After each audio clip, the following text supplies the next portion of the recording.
Hello guys, இன்றைக்கி டிஎன்பிஎஸ்சியில் ருக்மணி லக்ஷ்மிபதி பற்றி கேட்ட ஒரு சில கொஸ்டின் பார்க்கலாம் வாங்க. சென்னை மாகாண சட்டசபைக்கு தேர்வு செய்யப்பட்ட முதல் பெண் உறுப்பினரும் 8 ஆண்டுகள் உதவி சபாநாயகருமாக பணியாற்றியவர் யாருன்னு கேட்டிருக்காங்க. நம்ம ருக்மணி லக்ஷ்மிபதி தாங்க.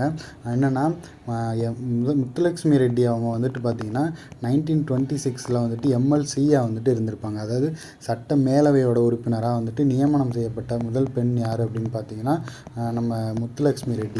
ஆனால் நம்ம ருக்மணி லக்ஷ்மிபதி அவங்க பார்த்திங்கன்னா எலெக்ஷனில் நின்று தேர்ந்தெடுக்கப்பட்ட எம்எல்ஏ, அதாவது முதல் பெண் எம்எல்ஏ யார் அப்படின்னா நம்ம ருக்மணி லக்ஷ்மிபதி அவங்க தான்.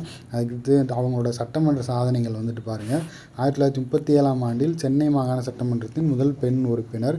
அதுக்கடுத்து பார்த்திங்கன்னா காங்கிரஸ் அமைச்சரவையின் கீழ் டி. பிரகாசம் அவரோட முதலமைச்சர் தலைமையில் பார்த்திங்கன்னா ருக்மணி அவங்க பொது சுகாதாரத்துறை அமைச்சராக பணியாற்றியிருப்பாங்க. அதாவது முதல் பெண் அமைச்சர் யார் அப்படின்னு கேட்டாலும் நம்ம ருக்மணி லக்ஷ்மிபதி அவங்க தாங்க.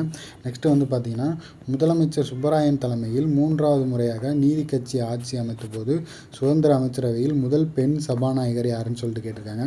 ஆக்சுவலாக இந்த கொஸ்டின் கொஞ்சம் தப்பான கொஸ்டின். ஏன்னா சுப்பராயன் பார்த்திங்கன்னா ஒரு சுயேட்சை வேட்பாளர். அவருக்கு சுயராஜ்ய கட்சி சப்போர்ட் பண்ணியிருப்பாங்க.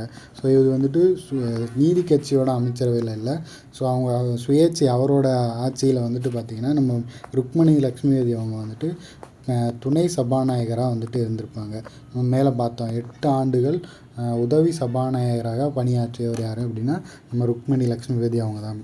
ஸோ அடுத்து பார்த்திங்கன்னா முதல் பெண் சபாநாயகர், முதல் பெண் சட்டமன்ற கீழவை உறுப்பினர், அதுமாதிரி முதல் பெண் அமைச்சர். ஸோ இது எல்லாமே யார் அப்படின்னு பார்த்தீங்கன்னா நம்ம ருக்மணி லக்ஷ்மிபதி அவங்க தாங்க.